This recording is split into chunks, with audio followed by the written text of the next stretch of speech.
My senior year, we were given the task to have a senior project, as any other group is, and so I decided that my illness, being as rare and odd as it is, was something that I wanted to research.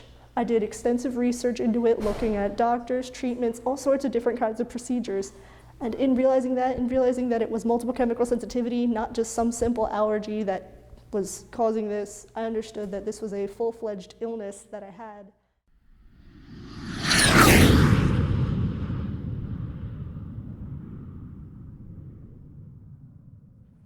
Have you ever felt lightheaded or dizzy after an exposure to perfume, gas, or cleaning products?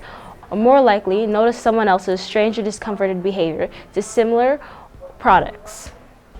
Then it is possible that this person may be suffering from multiple chemical sensitivity, also known as MCS. Now you may be wondering, MCS, what's that? To put it in simple terms, multiple chemical sensitivities is a relatively new and fast-growing disease that can affect the reproductive system, the nervous system, the brain, the digestive system, and many more. Now here's Dr. Nagy to tell you more about it. Chemical sensitivity, or environmental illness we call it, is basically something that happens to the body when you get overloaded with a chemical. It could be from mold toxins, which is the most common cause, pesticides, solvents, new carpeting, a new printer, something in your world, at home or at work, and it makes you overloaded with chemicals, so your body can't cope.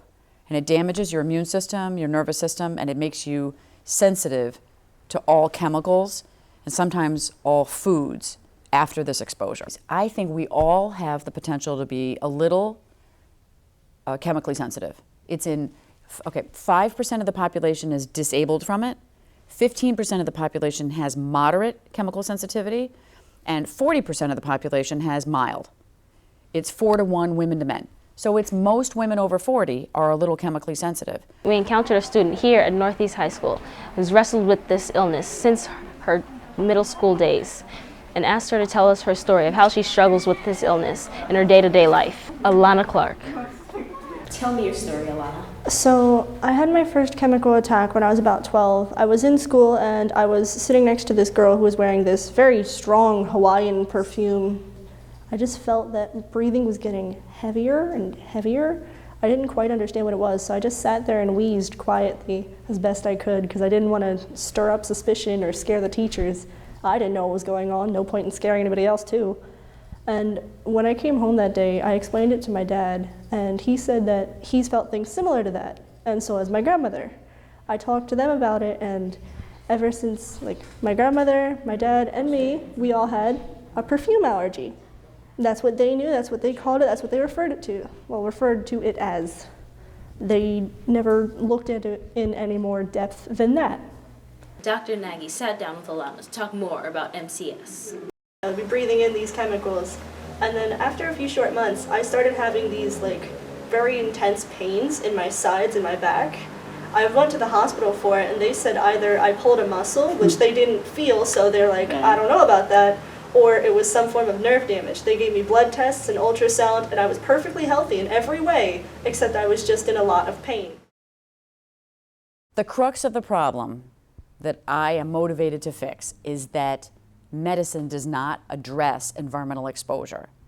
Healthcare does not treat the environmentally ill, and medical school education does not provide any training for physicians to believe the patient, let alone treat the patient. Treating the patient is a little complex because you need a clean environment to do it, and you need to be trained. But understanding that it's real is an easy thing. You just train doctors that it's real, you tell them the signs and symptoms, and they know it. So the fix is difficult, and that's what my goal is to fix this problem that nobody believes us in the country. Dr. Nagy even checked out the room where we did our editing for this documentary. She found many MCS culprits. And you can just follow your nose and figure it out. We were wondering if it was this. Doesn't really smell too bad. And then I was wondering about this pipe, what's in it. The drain smells bad. Mm-hmm. And then we were wondering if it's something behind the heater or this cabinet, but there's something foul in this room that's got to go. There you have it, the truth about MCS. The truth about multiple chemical sensitivity. How it's not just Alana. We all have the potential to get it.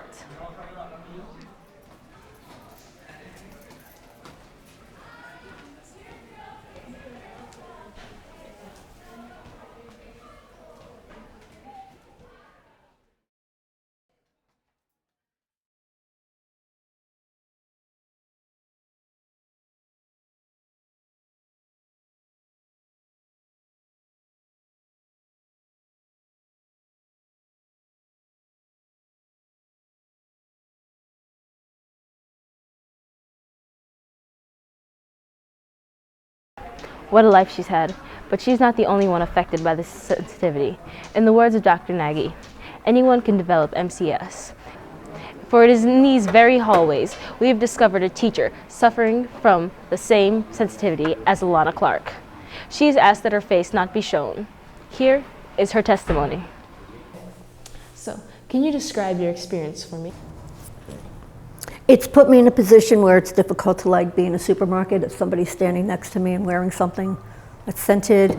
It's difficult to be in a room after they've cleaned it, whatever they're using to like wipe desks. If I go into a bathroom at school, they have scented stuff in there, so I have to go in and out real fast. Can you describe your experience on planes? Scary, because I don't know if somebody's going to sit next to me that's wearing something I have a reaction to. But what is it specifically that you fear? I feel that I won't be able to breathe, but the only consolation is they have oxygen in a plane. So if I had a problem breathing, they could probably take care of it. But sitting in close quarters and it's recycled air, that's a little bit scary.